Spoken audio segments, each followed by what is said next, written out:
سورۃ الاعراف کی آیت نمبر ہے 175 اور 176. اعوذ باللہ من الشیطان الرجیم. بسم اللہ الرحمن الرحیم. وَاتْلُ عَلَيْهِمْ نَبَأَ الَّذِي آتَيْنَاهُ آیَاتِنَا. اے نبی ان پر اس شخص کا حال پڑھ کر سنائیں جسے ہم نے اپنی آیات دی تھی. مستجاب الدعوات ہوگا، اللہ تعالیٰ کا کوئی منظور نظر تھا، یا آیات دی ہیں تو اس کا مطلب ہے موحد تھا، مسلم تھا، یہ ساری کوالٹیز تھی. یعنی کوئی نٹوریس پرسنالٹی نہیں تھا، دیندار آدمی تھا. فَانْسَلَخَ مِنْهَا، لیکن وہ خود ان چیزوں سے نکل گیا اپنے آپ کو چھڑا کر.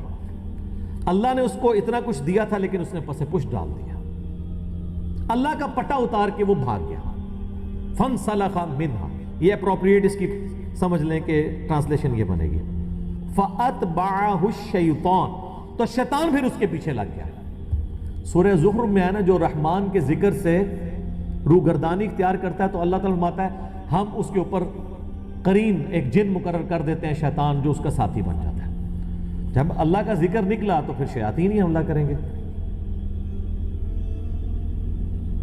فَكَانَ مِنَ الْغَاوِينَ، تو پھر وہ گمراہوں میں ہو گیا، شیطان کے ہتھے چڑھ گیا. وَلَوْ شِئْنَا لَرَفَعْنَاهُ بِهَا، اگر ہم چاہتے تو جو کچھ ہم نے اسے علم اور جو اسے کوالٹیز دی تھی اس کی وجہ سے اس کے درجات بہت بلند کر دیے جاتے ہیں. وَلَكِنَّهُ، لیکن آپ کو پتا ہے نا کہ اللہ تعالیٰ زبردستی کسی کو ہدایت نہیں دیتا جب تک وہ خود طلبگار نہ ہو. وَالَّذِينَ جَاهَدُوا فِينَا لَنَهْدِيَنَّهُمْ سُبُلَنَا، جو لوگ ہماری راہ میں کوشش کریں گے انہی کے لیے ہم اپنی راہیں کھولیں گے. تو اللہ تعالیٰ فرماتا ہے ہم نے زبردستی تو کو نہیں کرنی تھی. اگر اللہ تعالیٰ زبردستی کرنا چاہتا اور وہ خواہش مند بھی ہوتا تو اس کے درجات بلند ہو جاتے. وَلَكِنَّهُ أَخْلَدَ إِلَى الْأَرْضِ، لیکن وہ خود ہی زمین کی پستی میں گر گیا. یہ عربی لنگوسٹک کے اندر جب یہ بات کی جائے نا کہ جا کے زمینہ لگ گیا، مراد یہ ہے کہ وہ دنیا کا کتا بن گیا. کیونکہ دنیا میں جتنی بھی نعمتیں ہیں وہ زمین سے نکل رہی ہیں. سونا کہاں سے نکل رہا ہے؟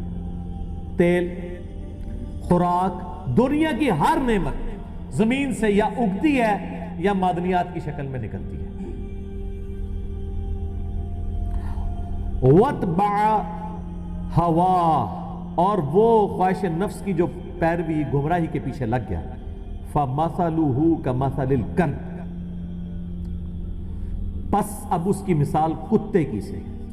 اِن تَحْمِلَ عَلَيْهِ يَلْهَثْ، اس پر کوئی بوجھ ڈالا جائے، کوئی اس کی ڈیوٹی لگائی جائے تب بھی وہ زبان ہانپتا ہے. اَوْ تَتْرُكْهُ يَلْهَثْ، یا اسے اس کے حال پہ چھوڑ دیا جائے تب بھی زبان ہانپتا ہے. ویسے کتا جو زبان ہانپتا ہے اس کی ٹیکنیکل اور سائنٹیفک ریزن ڈیفرنٹ ہے.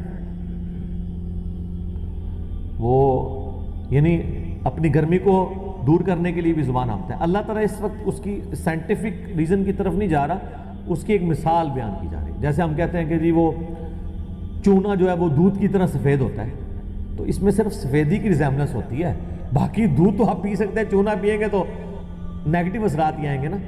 تو یہ صرف ایک ریزیمبلنس دی جا رہی ہے کہ جس طرح ایک کتا ہے اس کو کام دیں تب بھی اس نے زبان ہانپنی ہے، نہ دیں تب بھی زبان ہانپنی ہے. یعنی اس کی رال جس طرح ٹپک رہی ہے نا، اس طرح یہ دنیا کا کتا بن جاتا ہے، دنیا کے لیے اس کی رال ٹپکتی رہتی ہے اس عالم دین کی. بولے اعوذ باللہ تعالی.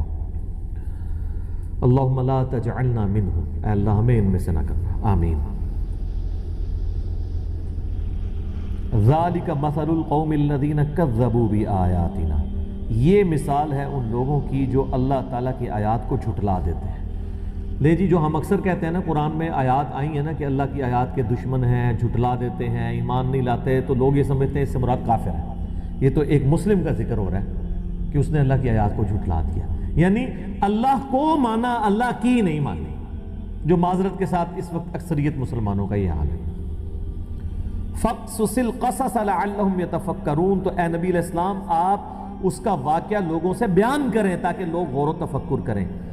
سَاءَ مَثَلًا لِلْقَوْمُ الَّذِينَ كَذَّبُوا بِآيَاتِنَا، کتنی ہی بری مثال ہے ان لوگوں کی جو ہماری آیات کو جھٹلا دیتے ہیں. وَأَنفُسَهُمْ كَانُوا يَظْلِمُونَ، اور وہ خود ہی اپنی جانوں پہ ظلم کرنے والے ہیں، اللہ تعالیٰ ان پہ ظلم کرنے والا نہیں ہے. اچھا، اس کے ساتھ ایک اور آیت بڑی زبردست آئی ہے، من یہد اللہ فہو المہتدی، جسے اللہ ہدایت دے تو وہی ہدایت پر ہوگا، ومن یضلل فاولئک هم الخاسرون، اور جس کو اللہ تعالیٰ گمراہ کر دے تو وہی ہیں اصل میں خسارہ پانے والے لوگ۔ اور اس سے اگلی آیت پتہ کیا ہے؟ وَلَقَدْ ذَرَأْنَا لِجَهَنَّمَ كَثِيرًا مِّنَ الْجِنِّ وَالْإِنسِ، اور بے شک جنوں اور انسانوں کی اکثریت پیدا ہی دوزخ کے لیے ہوئی ہے۔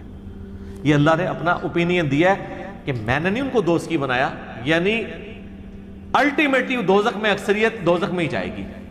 کیوں؟ 7 وجہ بتا دی۔ لَهُمْ قُلُوبٌ لَا يَفْقَهُونَ بِهَا، ہم نے انہیں عقل دی تھی، دل دیا تھا، سوچتے نہیں۔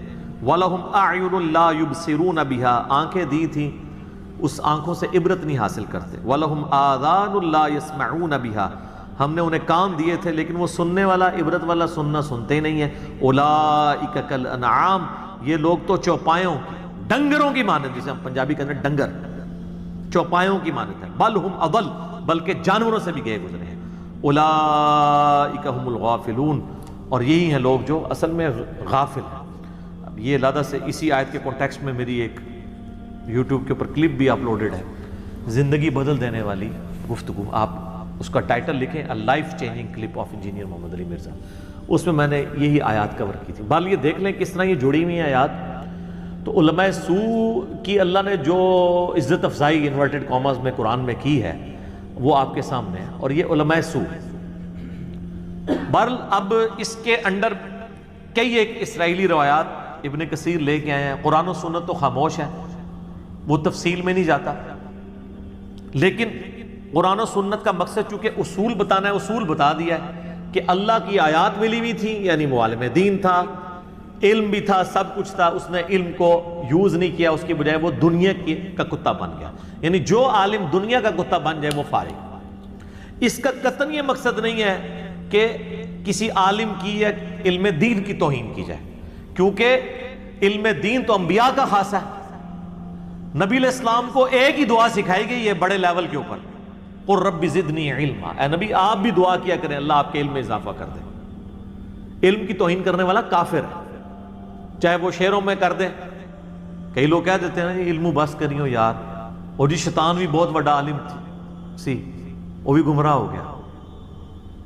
اس عالم کے اوپر بھی لعنت ہے جو اس علم کو پازیٹیولی یوز کرنے کے بجائے نیگیٹیولی یوز کرے۔ اس میں آیا نا کہ ہم نے دیا تھا، وہ خود ہی پٹا چھڑا کے اللہ کا نکل گیا، تو گمراہی ہونا تھا۔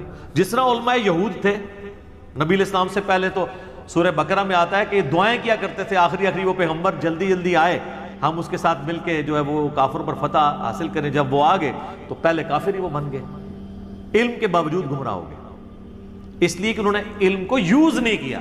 یہ نہیں ہے کہ علم کی وجہ سے ہوئے، اللہ تعالیٰ بار بار اس چیز کو کہتا ہے نا، وَمَا اخْتَلَفَ الَّذِينَ أُوتُوا الْكِتَابَ إِلَّا مِن بَعْدِ مَا جَاءَهُمُ الْعِلْمُ بَغْيًا بَيْنَهُمْ، اللہ کہتا ہے علم آیا ہے، اس کے باوجود ان کی ضد اتنی پکی ہے کہ یہ گمراہ ہو گئے۔